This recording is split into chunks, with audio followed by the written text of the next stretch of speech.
I'm Kristen Lodge. I'm the Director of Development and Communications at the Wenatchee Valley Museum and Cultural Center. Welcome to the Women in Politics Q&A session with our local elected leaders. Our mission at the museum is to gather, engage, and educate in the Wenatchee Valley community.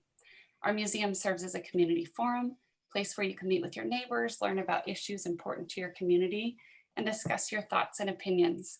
We are so excited to share that we've been able to reopen to members this week and to guests and visitors starting November 3rd.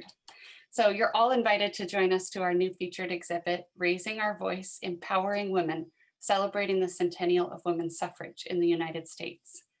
This exhibit educates and celebrates women's voices, and that's at the heart of what we're talking about today too.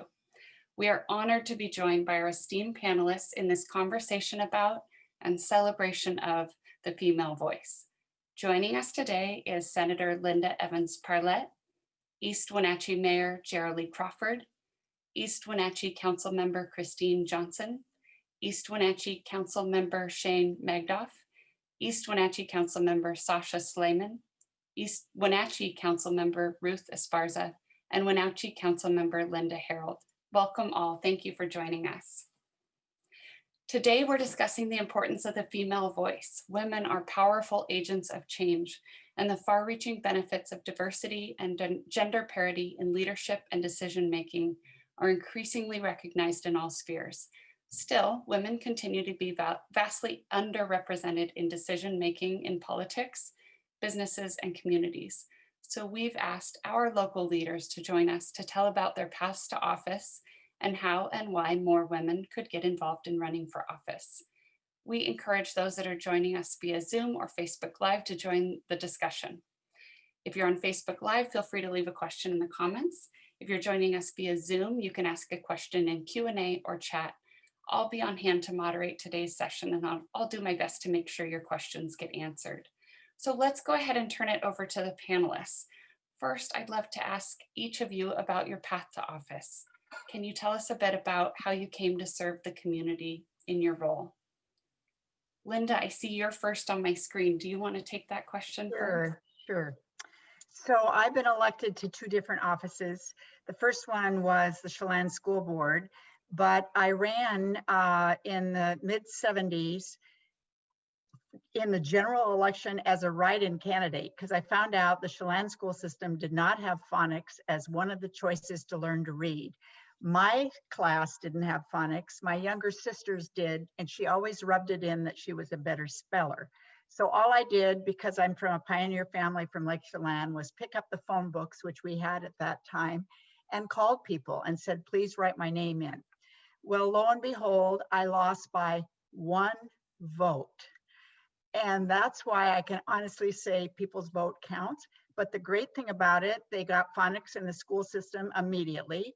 And 4 years later, the person I ran against called me and said, I'm not going to run again. I want you to run. So I did serve 5 years on the school board. As far as running for the legislature, it was never my plan. I was approached at the end of 1995 and early on 1996 to run against the chosen Republican.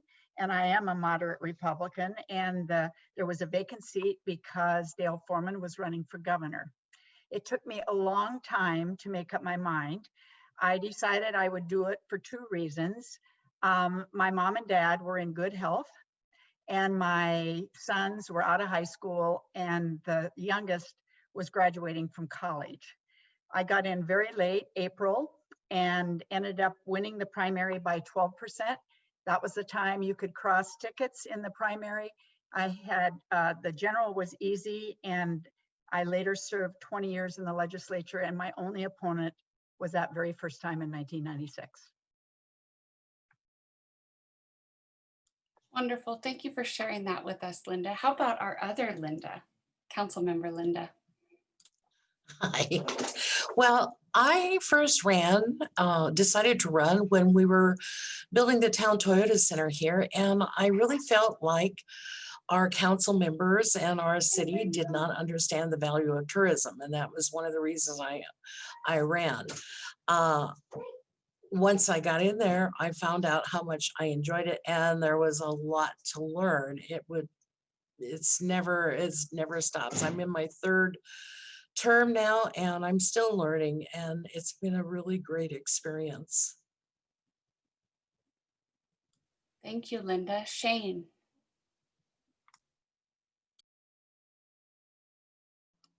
I'm on mute and would not unmute. Well, in some respects, I'm like Linda. I never in a million years thought I would ever be in politics. And as a young woman, that was the furthest thing that I wanted to do. But I'm a transplant. I'm retired here from Louisiana about 5 years ago, 5.5 years ago. And I was retiring at that time, so I wasn't working either. And I didn't know the area or the people, and all our family is back in Louisiana. So I found myself trying to engage in the community, because this is now my home and I need to find out about it. You know, I mean, it's really beautiful and those kinds of things, but I need to know what's going on. And so our apartment was right around the corner from City Hall. And so when we take our walks, we'd always go by City Hall and we'd walk in and we'd talk to people and yada, yada. And then we started going to the city council meetings. So I used to go to the city council meetings every other week. We'd go to the council meeting for 3 years. And then somebody approached, let me see who approached me.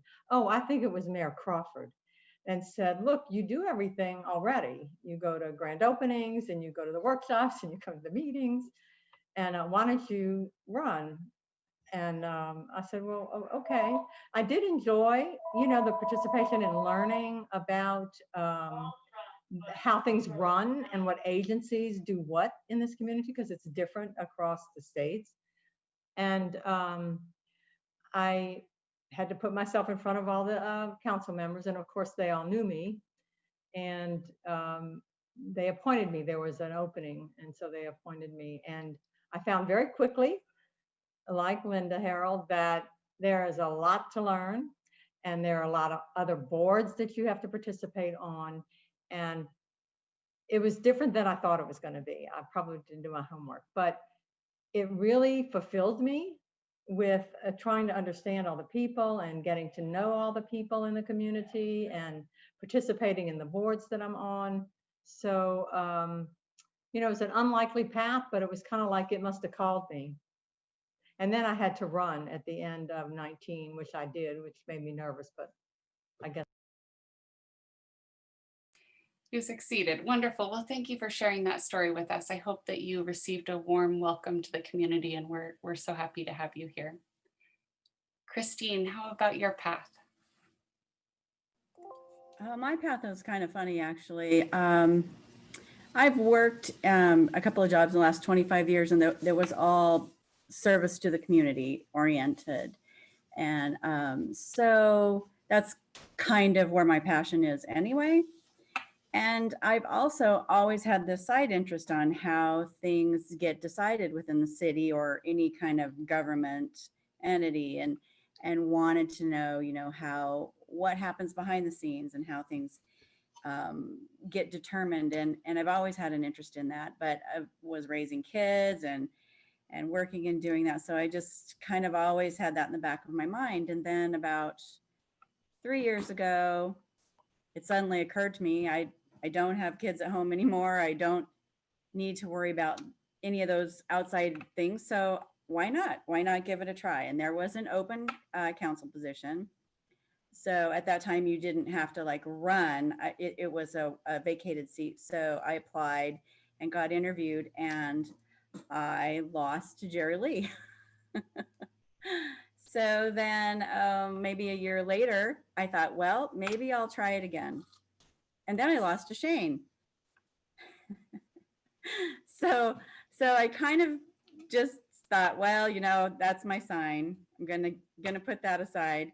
And then a seat became open, but I was going to have to run, and I hadn't really thought about it, but I got some encouragement from the community, so I decided to give it a try. I'd never run for an office before, didn't know how to campaign, didn't really know what to expect, but I found it very interesting. It was a lot of fun.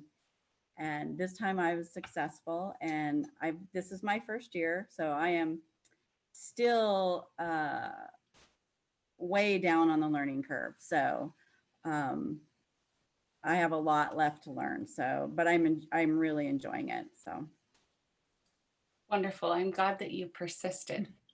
Great story. Sasha, how about you?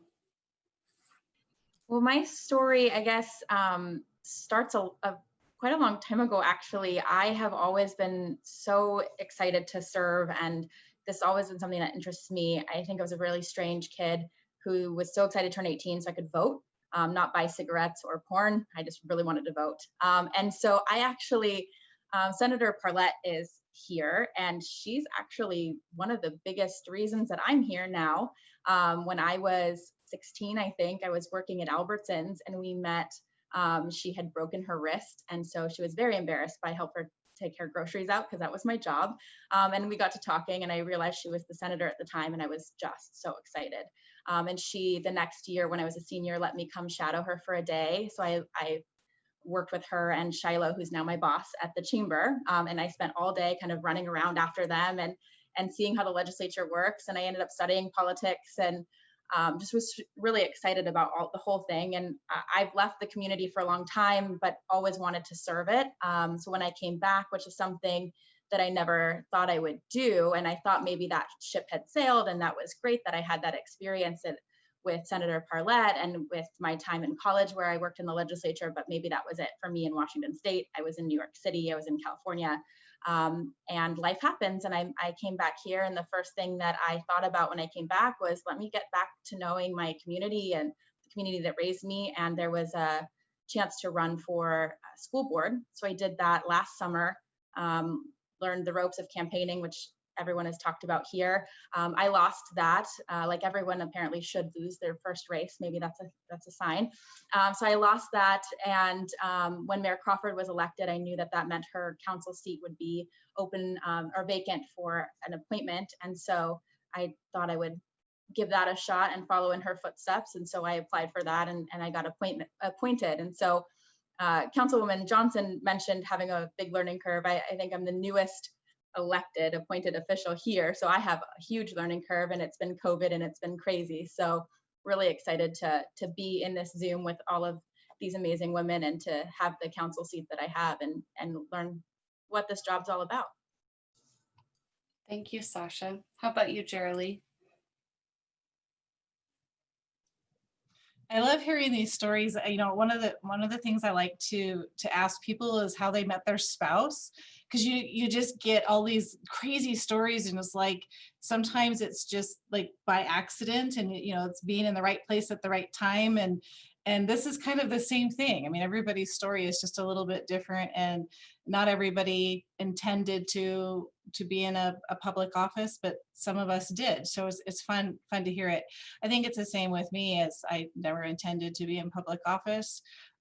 It was just a natural progression. I think for me, what led me to it was my job was, I started and coordinated the community leadership program in the Wenatchee Valley. And after running that for 18 years, of course, at the time, I guess it was more like 15 or 16 years, I recognized that I had a little bit of information about a lot of different things, and I could, you know, I recognized the strengths and the struggles that all of our communities face. And even though I didn't have the answers, I knew what some of the issues were.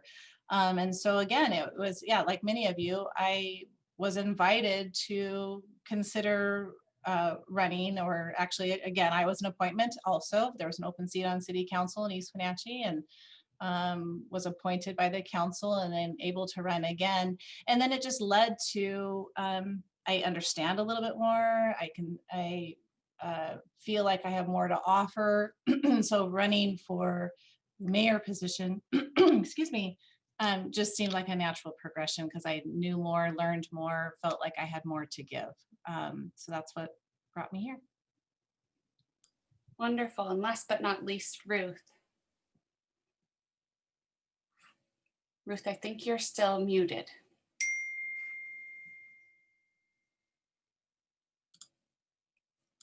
Ruth, can I stop you and ask you to unmute? I still can't hear you. Thank you. Sorry, I am the biggest technology goof, okay? You're doing great. I'm surprised I'm here. I guess I'll start with growing up. I come from very humble beginnings, and the Wenatchee Valley community, back when there were very few Latinos in this area, this community really pulled together for my family. This community is very giving. And so I guess, you know, the Wenatchee Valley really is the one that taught me the importance of service. And so growing up, you know, I'd be at the store, especially as I got into my early adult years, I'd be at the store and see people, and I would always wonder, you know, I wonder if that person ever gave to me directly and I just don't know it. And when I think back, I always get teary-eyed, not, you know, not because I want, you know, people to feel empathy for me. It's more of a gratitude situation for me. I get very emotional when I think back on those years, because it's just, I love the way this community is just so caring and so giving. Anyway, push forward, went off to college. I learned to love politics, graduated with a political science degree. And when I was learning, I got to go to Washington, DC, got to hang out and elbow with all the national big star, you know, politicians. And I learned that national politics was not for me. Then I went off to law school and graduated, wanted to come home because I wanted to be, I wanted to be here. I wanted to someday give back to this community that gave me so much growing up. And so the first chance I got to run for office was I ran for Chelan County Superior Court Judge back in 2012. And I didn't do it, to tell you the truth, to win, because when I got back home, I realized there were no Latinos in important positions, you know, of policy making or anything like that. And so I said, well, you know, I'm gonna run. I don't like that there's always one person on the ballot, and I'm just gonna throw my name in, and I'm gonna be the guinea pig. I'm going to be the guinea pig for the Latino community. I walked into that race with that attitude. This is just me being a guinea pig. I want the Latino community to see that there are Latinos who can put their name on the ballot, who can campaign. And so I did that. I lost, and I was okay with it. You know, looking back, I think it was probably the best. And then when a position came open on council, I had a friend of mine call and said, Ruth, you need to get on council. And again, doing it as, you know, so I guess my purpose of getting into politics locally is twofold. First is I want to be an example for other Latinos, you know, to show them that they can, you know, campaign and be in these positions. Secondly, again, I really wanted to give back, and I was eager to some way serve in a matter that I would be touching those lives that gave me so much at some point in my life. So, and I've been on council since 2014, love it, and it's very rewarding work. Plus, you know, I'm an attorney in my full-time job, so it kind of takes me out of that legalese day, and you get to other items that are not all legal. Wonderful. Well, thank you all for sharing your stories with us. I'm really inspired by each of your stories of persistence. I've got 2 young girls at home, and so we're always talking about persistence, right? Overcoming loss and hard work. And as it relates to that, many of you overcame a loss as you continued to aspire to office. Some may ask why it matters if women become political leaders or elected policymakers or social activists. Why does our world and our local community need more women involved in all aspects of the political process? And last question I wanted you each to answer, but from here forward, I just invite anyone who has a comment to feel free to make it in your own time, and I'll just try to keep the questions coming from the audience. So why does the world need women? Why does our community need women? Kristen, I think women are very good listeners. And I think that's the best way to learn. And normally we work a little extra hard to get where we are. And that is the persistence that you're talking about. So I just think we add balance to the situation. Yeah, I'll jump in too that I think it's really important, you know, we're a representative democracy, right? And our political leaders should look like the general population. And so I hope this one day isn't a question that people have to ask anymore, because it's just normal to see women and men of equal proportion of all different backgrounds, and that our full diversity of our nation is represented, and so that when we the people are looking up at those who are in decision-making seats, see somebody who looks like us. And I think that's really important. I agree, Sasha. I also think that women offer a little bit of a softer perspective. You know, we're known to be, I guess, a little more empathetic, a little more nurturing, I guess, of our family, neighbors, things like that. Not that men aren't, but just that men are more the go-getters, the workers, you know, they're just, I don't know, it's just, we just have a little bit, I think we just give a little bit different perspective, which I think is important to kind of balance things out. You know, as a woman, we have a voice and we have a different view than our male counterparts. And I feel that perspective and that knowledge that we have as women is very important to our community as a whole. And it's just going to help improve our quality of life and what we have to offer. So I believe that, like everyone else, women have a different perspective, but it's a feminine quality of nurturing and thinking about the education and our children and posterity, more so probably than our male counterpart. But there are also masculine qualities that we have, which we're in these positions to make decisions and go into depth and listen. It's better to seek to understand rather than being understood. And women, and let's start from the beginning, because we're always thinking of children and as they progress, you are passionate about what you want for those kids and for their grandkids and so on and so forth. So you look at what the quality of life is for all of us. And you can hear different perspectives. And we all come from different backgrounds as well. So my perspective is different than another woman's. So I think that's why it's important to have women or the feminine side in any political office or in policymaking, because we want a good quality of life.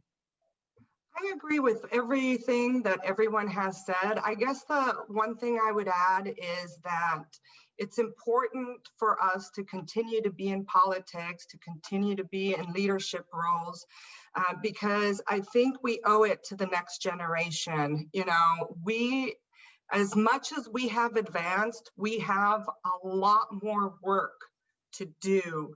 And it starts with our little girls, you know, we have to change the mentality that women are raised to raise families, have babies, get married, you know, and all those things are good. And you could still have all those things. But I think that we lack when we're raising our young girls. Sometimes we lack in letting them know that there is so much more out there for them. And, you know, just being in these positions at this time, this generation, I think it's important so that we can teach the ones coming, you know, into the future to do it too. I find that very inspiring. Yes, thank you. We have a few questions and comments that I'm going to transition to. One is the current health crisis has put a spotlight on disparities in access to services for the Latinx communities in Chelan and Douglas counties. This is a question to our panelists. What are you doing to ensure diverse voices are being heard in the places where you serve? Well, I guess I'll start. I'll start with that one, even though I finished off the other question. I'll start with that. You know, one of the things that I have encountered being in a position, in the position that I'm in, is that it's almost like there's a heavier burden on my shoulders that I have to bear because, you know, Latinos think, oh, well, you know, you represent us, Ruth, you know, what are you doing for us? Well, you know, to me, I am Latina and I do have a different perspective and I bring a different perspective to the table. But it doesn't mean that I only represent Latinos. To me, I represent the entire community because I am part of the entire community, not just Latinos. And I guess my perspective is, you know, and I've been here since I was a little girl. I've seen the Latino community expand to what it is today here in the Wenatchee Valley. And what I have seen is we as Latinos have a lot of work to do. So it's not just one individual or the person in the position of power who has to bear that burden. I throw it right back at the entire community and say, what are you doing to prepare yourself for these positions so that you can have a voice at the table, so that you can, you know, expand that representation for the Latino community? And, you know, I think right now, considering that we don't have a lot of Latinos in positions of power here locally, I think that we have some mechanisms. We have implemented mechanisms, especially right now with this crisis, to put together, you know, advocacy groups, and so we can get more of a voice from the broader Latino community. So right now, yeah, it's not perfect. It could be better, but again, the Latino community needs to take ownership of where we are at today.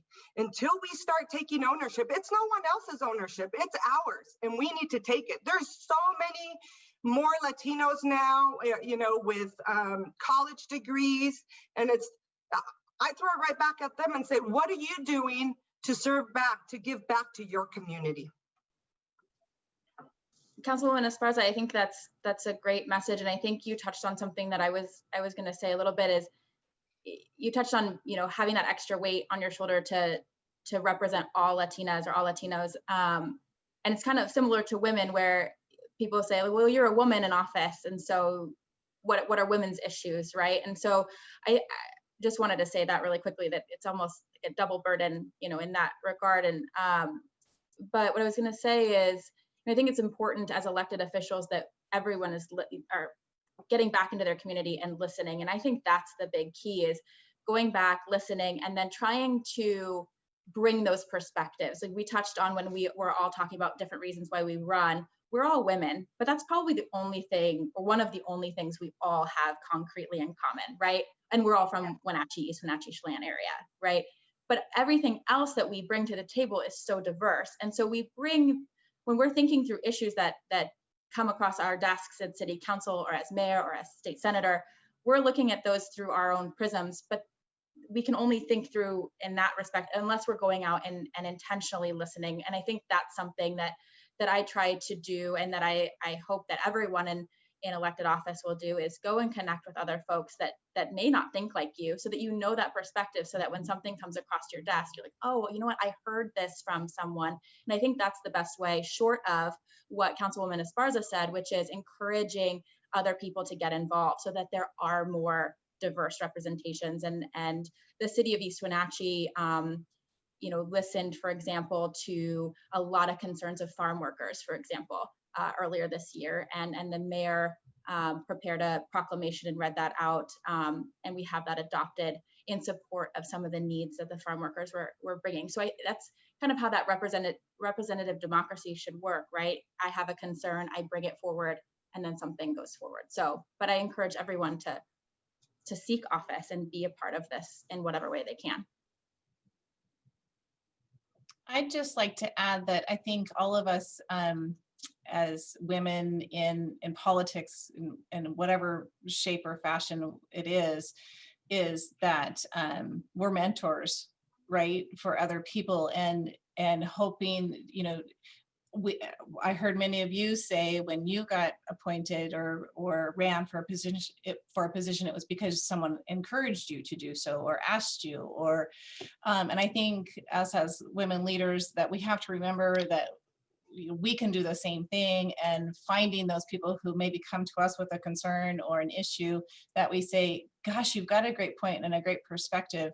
Would you consider, you know, running for a seat wherever it may be, or maybe it is just advisory committee, or maybe it is just you know, lending a voice that we're listening to. But I think that mentorship piece is important for us, and finding those people who keep showing up and they keep speaking out, and we say, you know, this is great and I can take your information, but it's going to be so much more powerful if it comes from you. So just serving as mentors and helping that you know, people who maybe are underrepresented, so that they feel confident and comfortable, and that they're wanted, right? That we actually need and want to hear their voice and have it be a part of the decision-making process. Really, I agree that mentorship is so important. When I first ran for the legislature, part of my campaign team was Norma Gallego's late brother. He's, you know, was killed in a bad accident. But I have a background as a pharmacist in healthcare, and then a background being in agriculture all the time. And so I just feel so connected to, and they prefer to be called Hispanics, you know, in Chelan, the foreman of our orchard, who just, his kids became like our kids, part of our family. Same here in Wenatchee with our cherry orchard. It's just a special, I mean, I just don't see any color difference when they're like your family. But that mentorship is so important to just encourage people to find their voice.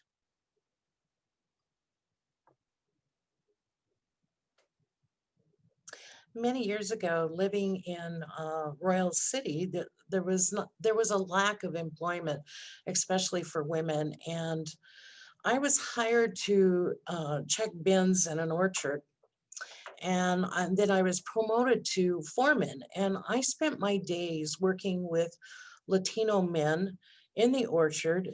I became pretty fluent in Spanish, though I'm not so much anymore. But it was probably one of the greatest jobs I ever had. And it was just because I was outside and I was with people that I knew I could trust and work with.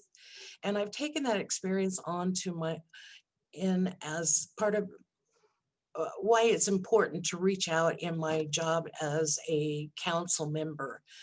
And I think we live in a very diverse community here, and that's one of the beautiful things about the Wenatchee Valley, is that we are so diverse. We need to wrap our arms around that and embrace it and get involved, reach out to these people. We do that by serving on various boards within our positions as council members. We also do that through service clubs in our community, but reaching out, being a part of it, and including that community in our actions and our plans, and finding out what's important to them and working with them. Great responses. Do I have a moment to speak? Of course. Okay. I guess a lot of where I get my energy from is the fact that I worked in the railroad industry for 30 years. And I was the first woman executive that they ever had. And we started with like 2 railroads and we ended up with 120. We were public, it was global. We had regions all over the states, in 42 states, one of which was out here in the Pacific Northwest. And so I was in HR, so you had to really understand the various cultures and from one state to the other is different. And obviously not too many women were in the operations side of the railroad, but you did get an understanding of what their issues were. You know, they had families they were bringing, you know, their salaries home to, and they had illnesses, some severe in their families for their children. And so you learn to listen, and you learn to understand the different cultures and where they were coming from. And that enhances your ability to bring that back to the table when you're speaking to your board or your executives, your other executives. So it was about being patient and not ramming anything down anybody's throat, because they're not going to like you if you do that, and doing it in a way so that they can be more accepting of it. Especially the senior managers, because there's a lot of things in HR that you have to do that usually senior managers don't want to do. They just want to quick do what they want to do, and you can't let them do that. So you protect them and show them a better way of dealing with their employees. So that aspect of me in that job was showing other women, and I had women working under me as well as men, what you could do and how to speak up and how to engage the people that you work with and around. So I think women's characteristics and abilities are very important, and in a broad base, whether you're dealing with men or women, you know, people watch what you do. I do have one story. I used to be in leadership, and I would train, and when you're training adults, it's a little bit different. And because they were men, a lot of times they didn't want to speak up, or they were embarrassed, or they didn't do well in school, so they didn't like going to a class. And one gentleman came up to me, he said, you know, I wasn't afraid to speak up. And he said, you never made me feel like I was stupid for asking a question.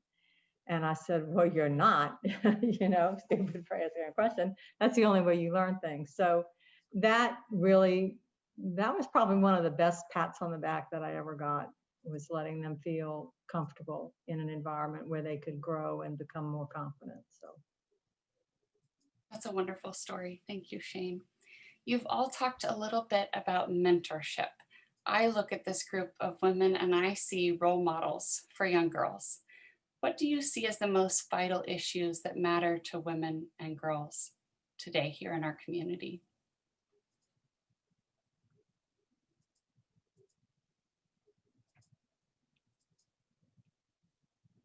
Gender equality.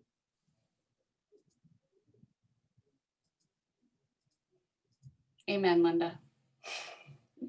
equal opportunity for the same types of jobs, equal pay.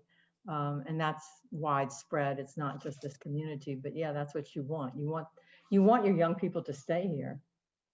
You don't want them to have to go away to find what they're looking for. And, you know, Linda said it, you know, gender equality. There's still some probably old school thoughts about a woman's place. And that's not really where they need to be anymore. Actually, we need to be more inclusive all over the place, all over the countries and the globe, to get us all on a good path, a healthy path. Yeah, I'll third both of you saying that. I think that's a big piece, having more women in leadership positions for little girls to look up to and strive towards. But I think broader, I mean, every issue that we think of affects the whole community, also affects women, right? Ability to have a fair wage and a livelihood, housing. I think affordable housing, especially in our community, is a huge piece. I know pretty much almost everyone on this panel and I have had some sort of conversation about affordable housing or another. We all know that this is a big piece, and that affects men, but it also affects women, especially young single women who don't have a partner to help provide with, which that's me. You know, I am not a homeowner yet, right? And so that's a big barrier, but also women who have families and women who may be the breadwinner of that family and not have a partner and have little kiddos. I can't imagine moving here the way that I did 2 years ago with kiddos, trying to find housing here. So I think broadly, all of the issues that impact men, of course, also impact women. And we've got a lot to work on in the community. I'll agree with everything everyone has said, but I like to look at things for from the foundational aspect at times. And I think one of the issues that impacts women is the fact that sometimes it's not even the community or, these social norms that have been put in place. Sometimes it's ourselves. We need to stop tearing each other down. We need to build each other up, not tear each other down. I think that is so crucial for the advancement of women's rights. That's a beautiful statement, Ruth, and one I wholeheartedly agree with.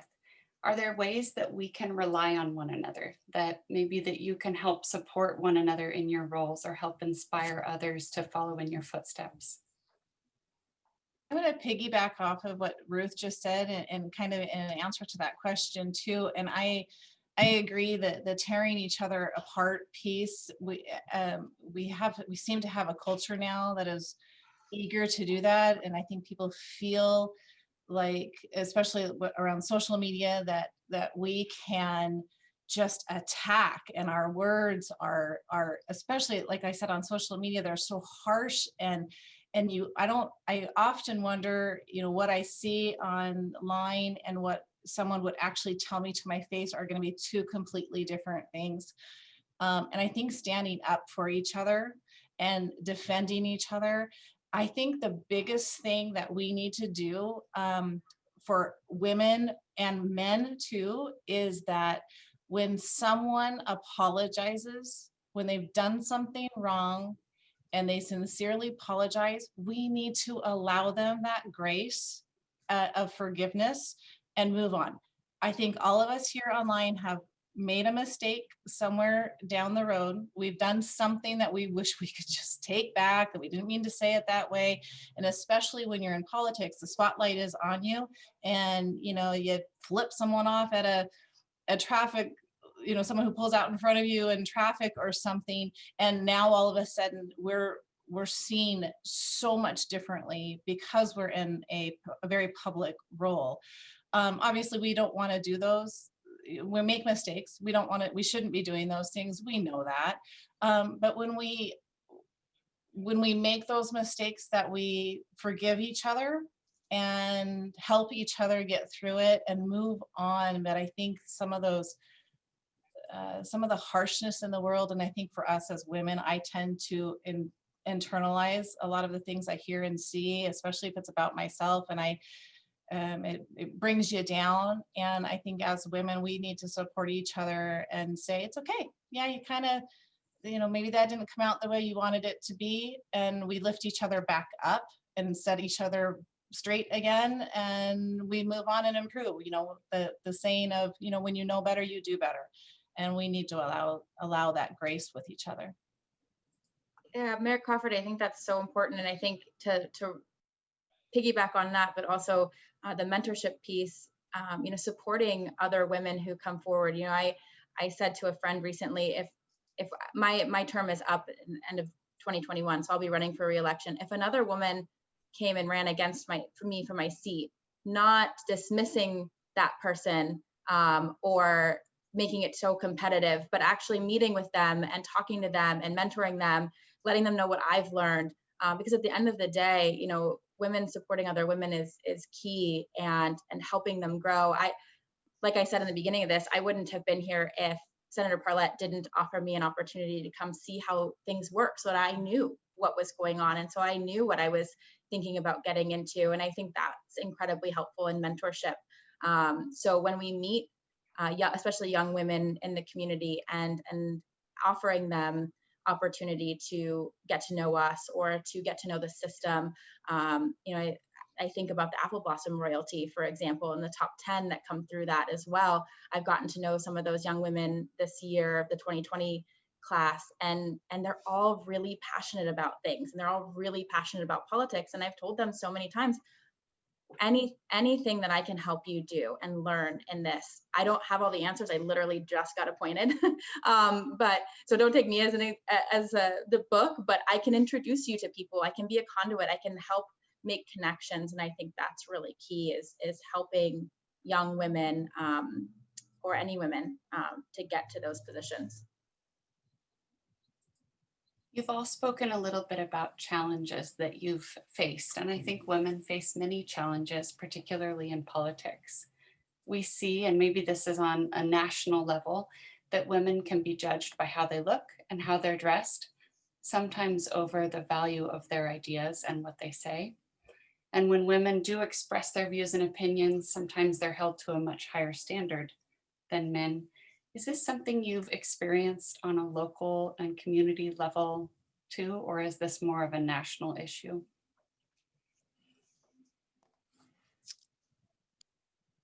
I haven't experienced, Go ahead. I haven't experienced it here. And I have to say, I never really experienced in my other work as well. I tended, because of my position, to dress as a career woman, but I could easily wear jeans and feel right at home. And it was never in my in my professional life did I ever have to deal with any negative male attention or comments. I felt I was always respected when I was with them. I have been in groups that, because of my height, they really didn't think I knew too much about what I was talking about. And a friend of mine I used to work with said, yeah, but when you walk into that room and you open your mouth, then you become formidable. It's. I have to say amen to that, Shayne. I have never experienced feeling less than as a female, but I have felt that I was considered less than, maybe just because I'm a small person. I'm a short person. And so maybe I don't carry as much power when I walk into a room, and I have felt that, but that's mostly internal, I think. I think that I feel like I have to make more of a presence at times. As a child growing up, I have never honestly concentrated on being a female. I was always one of the boys, just one of the team, one of anything. I don't feel that way at work. I'm just part of the crew, and so I haven't experienced that as a female. And I honestly say, like, on the East Wenatchee City Council, including Mayor Crawford, there's 4 women and 4 men. So it's really even. And I just have, like I said, I haven't experienced that at all. So I think one thing that we need to be cognizant of is, and it may be because of the period of time that I grew up, but women, you could go to school and get educated, but you still were not like where the man was. And I can remember being in high school running for student body vice president because I felt that the president should be a male. And that's just part of your upbringing, and so you have to overcome that. But we can be mentors individually. And I do find in this community, in this valley, that we do support our women. But I'm not quite sure if when they go back outside of our homes or outside of the meetings that they have with us, if the environment is supportive of that also. And that may be something that, like in my time, it was the environment that didn't support someone being, me getting the opportunity and being outspoken and running for president of the student body. So that might be something that's out there as well. So I would say I'm probably the oldest in the group. And going to pharmacy school, there were 60 probably that started out, but 33 that graduated. And only 5 of us were women, and 2 of them were from China. So I just sort of, being the oldest daughter with a family, a father, World War II Marine, I have a sister, we were taught you can do anything. I mean, I feel so lucky the home I grew up in with, I mean, whatever. When dad started skiing, so did we. There weren't any other girls skiing, but my sister and I were. And then in pharmacy school, you just learn to, you were always grouped with guys in labs because there were so few women. But I just think women, most of what we do is out of passion. And I think part of my training, I feel so grateful. I was a waitress in 4 summers between college. Boy, do you learn customer service. Same for a pharmacist, same for a legislator. It's all transferable on how you treat other people. And for me, I mean, I would consider myself a workhorse rather than a show horse. And in Olympia, I'm proud of my record. I got a lot done. If you don't care who gets the credit, you can just get so many things done. I'll give you an example. There was a bill, property taxes were extremely high. And then 2008 hit, a recession. And in our area, anybody, because they were assessed every 4 years, if you were assessed before 2008, your property taxes stayed up there. If you were assessed afterwards, they were lower. And so it became obvious after bringing a staff person over that we needed to have assessments every year so it would be even. I was in the minority. I sponsored the bill and I asked Senator Prentice, who was chair of Ways and Means, to be second. Well, time went on. The bill was really getting good hearings and so forth. And all of a sudden that staff person, neutral staff, who I had over here to the area, came to me and say, Senator Parlette, Senator Prentice would like to sponsor the bill. That's fine. I said, I would be happy to be second. And anytime you can just let somebody else get the credit, you can get a lot done. I'd say that I'm in a lot of rooms these days where I'm the only woman or one of 2, because usually I have Shiloh Burgess with me.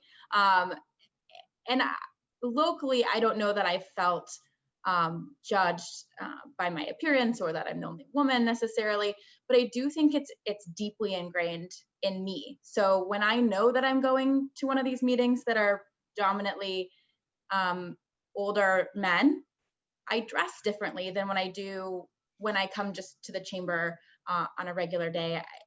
It's ingrained, and I hope that as we move forward, for women, this isn't, again, yet another question that I think hopefully in generations to come, we don't ask this because it'll be more normalized. But I worked in the legislature as a student lobbyist when I was in college, and I took this very seriously at the advice of several women who worked in the legislature. I was careful what offices that I went into and how I looked, and just being a young college woman, I changed my appearance so that nothing could happen to me. And that's a terrible thing to admit out loud, I think. You know, like we can be ingrained in this. Now, like I said, locally, I don't think I've ever felt discriminated against or judged necessarily, but the fact that I even think about it to the extent that I plan these things out tells you what things are like. And I, you know, I was born in the late 80s, you know, and there's so much worse that has happened before. So I hope that only things get better and better. But I do think it's something that we all think about, whether we like to admit that we think about it or not. I certainly don't like to admit that I think about it, but I do think it's an issue. I grew up in a home where the greatest mentor in my life was my mother. She always said, Lynn, if you want this, you can do it, but you've got to work for it and you've got to go out and get it. But then my dad always said, no, Linda, you don't need to do that because you're going to grow up and get married and be a housewife and have children. Well, the greatest gift in life has been my marriage and my children. But I have to tell you, I took my mother's advice and I worked really hard and I moved forward in my life and I made great strides. I experienced that being less of a person because I'm a woman? Yeah, sure, at points in my life, but I don't let that bother me and I don't even recognize it most of the time. But And as a society, we've made huge strides for women to have equal representation, but we aren't there yet. And you talk about mentorship. We need to do that. We need to concentrate on membership. My granddaughters, they are so important to me. And I take great efforts to be a mentor to them. I get them involved in community service with me. I take them to my service club. I've taken them to my city council meetings. I have sent my granddaughter Faye to Japan twice now, and she's going again with me this year. And my granddaughter Stephanie will go too as soon as she's old enough. And I think this is really important so they can experience another culture and leadership. And I want to be their mentor. And I just encourage people, if you have a young woman in your life, be their mentor. Show them what they can be, because we're women. We are the force to be reckoned with. Linda, I love that. And I love that you're talking about your granddaughter as she's there behind you, joining Yes, you at work yes. today and on this session. That resonates with me. Now more than ever, I feel like with coronavirus, particularly women are facing issues trying to support school at home for their children while they balance their work. I see you've got your granddaughters doing school. My daughters are downstairs doing school right now. Do you feel that this burden is overwhelmingly falling to women, and what can we do to support them? I have 3 kids at home still, and I feel this extra challenge because it's relying on me more so than it is my husband. I think some of those cultural norms that take place, it is still very true. I'm the one who is coordinating the kids' doctor's appointments and their school activities. And are they doing their work online? And I'm going to work and have a responsibility for a city, and how is the city progressing? And even beyond that, I'm the one who calls and checks in on the parents and the in-laws. And it's that nurturing piece that I think women culturally have always done and we're still doing. So being in a role like this is challenging because we haven't given up. We haven't transferred over those duties to someone else. My husband is very supportive, and I know he would do if I said, you're it now for all of the birthday parties that the kids have to go to, and making sure that they have the right shoes for a dance, and that they, all of those things that I'm doing. I'm sure he would if I said, you've got to do those for me.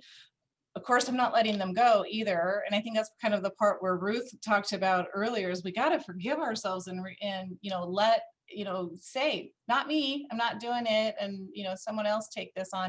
But it's hard to make that shift, because culturally, I think, at least I still fall into that.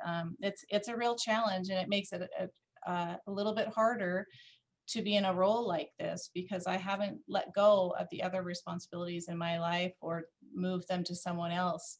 I think women were really good at having a lot of balls in the air at the same time, and we're constantly juggling. So what's to add one more ball, right? We'll just keep it moving. But at some point, it is hard, and that self-care is really, really important for women to do, and we don't do it. I'm a perfect example of, not taking care of myself first. It's everybody else, and it's for sure there. So I would And that add is- briefly, as a mother of sons, and they're in their late 40s, on purpose, I taught my sons how to clean toilets, how to vacuum once a day or once a week. So I think as parents, if you raise sons, and now I have granddaughters, we got to get them ready for the new world. And That's a wonderful point, Linda. And I so agree. We have to let our boys know that these are things that you can do to support women, because we're in the workforce, and we're volunteering and doing community service, that these are not traditional roles that we have to adhere to anymore. And it's okay. And it's great. It's wonderful. You could almost say we could be mentors to little boys too, not just little girls, right? When you raise, and I just want to chime in on, I think I've watched my friends struggle through the pandemic. And I would say it is falling on my friends who are women with children. And I'd say a lot of it has to do with the pay gap, to be honest, and on a policy level, right? When you're doing a cost benefit analysis of as a family, it makes more sense in a lot of my friends' cases for them to be the ones that stay home because they get paid less and it won't impact the family budget as much. And that may be here nor there in terms of they're paid the same as their spouse, or I mean somebody else in their workplace. But again, talking about elevating women to different levels.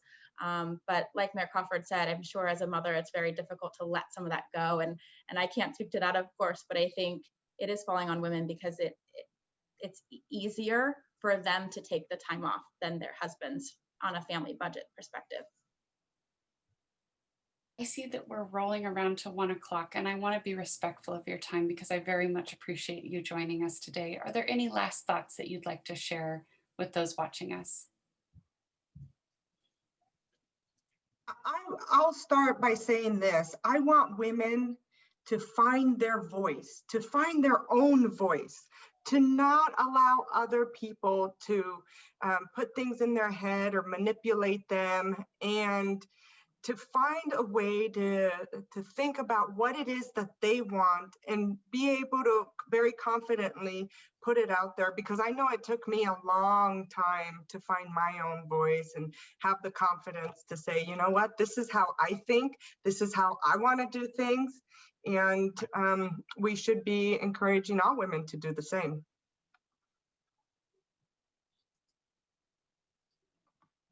Wonderful. Well, thank you. I want to thank all of our panelists for your hard work on behalf of our community. And I want to thank you for joining us today, for the opportunity for us as a community to learn from you. And to our attendees, I want to thank you for your thoughtful questions and your participation. And I want to invite you all to celebrate women's suffrage and the female voice by visiting our new featured exhibit at the museum, Raising Our Voice, Empowering Women. We are open by appointment this week and next to members, and starting November 3rd to our community. You can reserve your spot online at WenatcheeValleyMuseum.org or call our guest services at 888-6240. And again, I just want to thank our panelists and our attendees. Thank you so much for all you're doing on behalf of our community. We appreciate Thank you for having us. Yes, Thank you for having us. Thank you. Bye-bye. Bye.